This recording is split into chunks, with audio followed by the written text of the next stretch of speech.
छत्रपती शिवाजी विद्यापीठाचे उपकेंद्र खानापूर येथे करण्यासंदर्भात गेल्या आठवड्यात छत्रपती शिवाजी विद्यापीठाच्या कोल्हापूर येथील अधिसभेत ठराव मंजूर करण्यात आला होता। यासाठी सांगली जिल्हा राष्ट्रवादी काँग्रेस अजितदादा पवार गटाचे सांगली जिल्हा अध्यक्ष श्री वैभवदादा पाटील यांनी सतत पाठपुरावा केला व प्रयत्नशील राहिले। याचीच दखल घेत वैभवदादा यांनी खानापूर येथेच हे उपकेंद्र व्हावे या दृष्टीने सर्व माहिती उपमुख्यमंत्री अजितदादा पवार सविस्तरपणे सांगितल्यानंतर शिवाय दुष्काळ भागाला न्याय मिळेल व खानापूरसह आटपाडी, कवठेमहांकाळ, जत, कडेगाव, पलूस, तासगाव आणि माण तालुक्यातील विद्यार्थ्यांचे सोयीचे मध्यवर्ती ठिकाण म्हणून खानापूर उपयोगी ठरेल अशी सविस्तर माहिती युवा नेते वैभवदादा पाटील यांनी उपमुख्यमंत्री अजितदादा पवार यांना स्पष्ट व सविस्तरपणे करून सांगितले।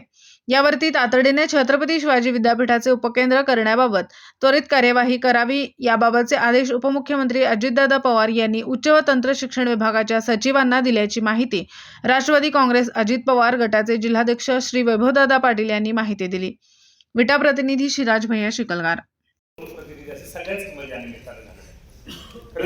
हा विषय पर्टिक्युलर एका जागेचा नाही आहे सर, म्हणजे हे खानापूरला व्हावं अशी आग्रही मागणी करत असताना ते सांगली जिल्ह्याचं उपकेंद्र होतंय किंवा तो परिसर तिथं होतोय हा विषय आमच्या दृष्टिकोनात फार महत्वाचा आहे। एक सगळ्यात विशेष म्हणजे या जागेच्या बाबतीत मी सांगेन की सांगली जिल्ह्यातील भौगोलिकदृष्ट्या आमचा जिल्हा सगळ्यात मोठा आहे।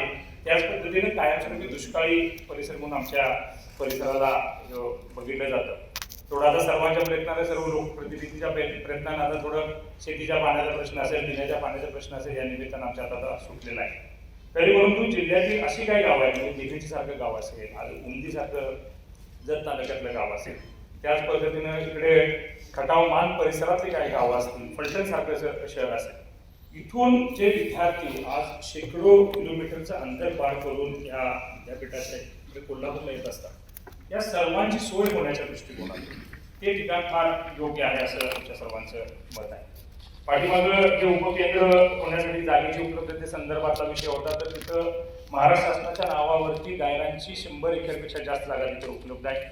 तसा ठराव ते गायरांची जागा विद्यापीठाच्या ह्या उपकेंद्राला मिळावी म्हणून तिथल्या नगरपंचायतीने सर 2021 साली तसा एक ठराव पण त्या निमित्तानं पारित करून तिथं केलेला आहे। पूर्वी पाण्याचा दुर्भिक्ष होता, आता तिथं तलाव आहे तो बारमाही पाण्यानं आता भरतोय। तिथं लागूनच टेंबूच्या जे उपसा जलसिंचन योजनेचं तिथे एक शेड मोठं एक उभा केलं होतं किंवा तिथं पाईपलाईन ठेवणं किंवा त्यांचे साहित्य ठेवण्यासाठी एक तिथं जागा त्या निमित्तानं उपलब्ध तिथं पूर्वी केलेली होती। भाग्य असं आहे की माझ्याबरोबर आता आमचे विधान परिषदेचे आमदार गोपीचंद पडळकर साहेब इथं तुमच्याबरोबर सभागृहात आहे। तर इथं जर ठराव आपण एक मताने सगळ्यांनी मदत करून आम्हाला जर करून दिला तर आपल्या सहकार्यानं तो ठराव शासनाकडे गेला तर आम्ही आमच्या परीनं सर्वजण मिळून आमच्या परीनं हे उपकेंद्र तिथं व्हावं या दृष्टिकोनाला लागण्याची मदत आम्ही करू शकतो असे आमच्या सगळ्यांचं या संदर्भात मत आहे। दिवसभरातील घडामोडींचा आढावा घेण्यासाठी पाहत रहा N24 मराठी न्यूज चॅनल।